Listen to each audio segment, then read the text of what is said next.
क्यों तो अब भी नहीं भागा। अब सिकंदर लोधी ने पूछा कि ये कौन व्यवस्था कर रहा है, तो खाने वालों ने बताया कि एक टेंट में बैठा व्यक्ति वो व्यवस्था कर रहा है। वहां परमात्मा दूसरे रूप में बैठे थे, एक सेठ के रूप में, बंजारा केशव नाम रख के। सिकंदर लोधी ने कहा जी प्रणाम। कहा जी प्रणाम, आओ। सिकंदर लोधी ने पूछा कि आप कौन हो? मेरा नाम केशव है राजन। आप कबीर जी के क्या लगते हो? सिकंदर लोधी ने प्रश्न किया। केशव ने कहा कि मैं उसका पगड़ी बदल मित्र हूं, वो मेरा यार है, और उसने मेरे पास एक चिट्ठी डाली थी कि मित्र एक छोटा सा भंडारा करना है, कुछ सामान लेते आइएगा। तो उसके आदेशानुसार मित्र के लिए मैं ये भोजन भंडारा करवा रहा हूं।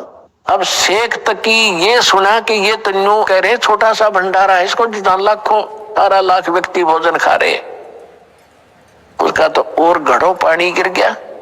तो फिर सिकंदर लोधी ने पूछा कि भगवान कहाँ है, कबीर साहब कहाँ है? वो नहीं आए क्या? मेले में जहां भंडारा चल रहा है वहां नहीं आए हैं क्या? तो केशव रूप में बैठे परमात्मा ने कहा जब उनका दास बैठा है, उनका मित्र बैठा है, मालिक आएंगे जब आ जाएंगे, उनका मूड होगा, हम जो आदेश था हम उसका पालन कर रहे हैं। सिकंदर लोधी ने सोचा भाई पहले दर्शन करूंगा गुरुजी के और फिर भोजन खाऊंगा। झोंपड़ी पर चले गए, हाथी पर बैठे बैठे, सैनिक साथ में थे। अब सिकंदर लोधी हाथी से उतरा, दरवाजा खटखटाया, आवाज लगाई कि गुरुदेव दरवाजा खोलो। अब रविदास जी ने कहा कि महाराज वो तो यहां भी आगे दिखे। परमात्मा बोले भाई कोई बात ना, बेइज्जती कर लेंगे, दरवाजा नहीं खोलेंगे जब तक पार बसाओगे। दूसरी बार फिर कहा कि परवरदिगार दरवाजा खोलो। परमात्मा ने पूछा कौन है भाई? कि आपका दास सिकंदर दिल्ली से आपके दर्शनार्थ आया है, दर्शन करना चाहता हूं। तो परमात्मा ने कहा कि राजन आज ये दरवाजा नहीं खुला है, मैं तो बेइज्जती कर दी ने, ये मुझे जीने नहीं देंगे। मैं तो आज इस काशी में हूं और घर छोड़कर अपने लेकर परिवार को कहीं दूर बसूंगा जाके, ये मुझे जीने नहीं दे रहे महाराज, मैं दरवाजा नहीं खोलूं, मेरी तो बेइज्जती कर दी ने। सिकंदर लोधी कहने लगे भगवान आप मुझे नहीं बहका सकते, आप किसी और को बहका सकते हो, मैं आपको खूब जान चुका हूं। आप स्वयं अल्लाह की जात हो, आप स्वयं अल्लाह अकबर हो, आप खुद इलाही हो, आप सर्वशक्तिमान हो। हे परवरदिगार एक बार दर्शन दे दो मुझे। इतना अधीन जब हुआ तो कहा रविदास खोल दे खिड़की।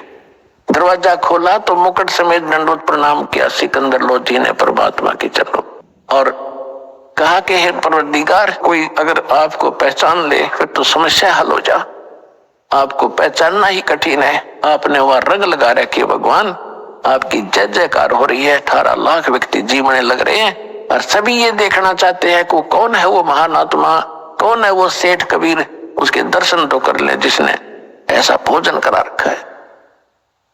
आपके दर्शन करना चाहते हैं, उनका कल्याण हो जाएगा, एक बार दर्शन दे दो उनको। कहते हैं परमात्मा खड़े हुए वहां पर, जो ही झोंपड़ी से बाहर आए आकाश से एक मुकुट आया, सुंदर मनोहर मुकुट, और ऊपर से फूल बरसने लग गया आकाश से परमात्मा के ऊपर, कबीर साहब के ऊपर।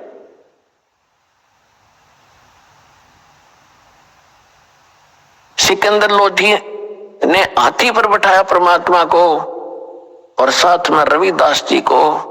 रविदास जी चमर कर रहे थे परमात्मा कबीर जी के ऊपर, ये सफेद सफेद ये पूछ सी होती, इसको चमर बोलते हैं। तो सिकंदर लोधी ने प्रार्थना करके दिया, हे भक्त मुझे भी सेवा दे दो, आप तो रोज ही सेवा करते हो।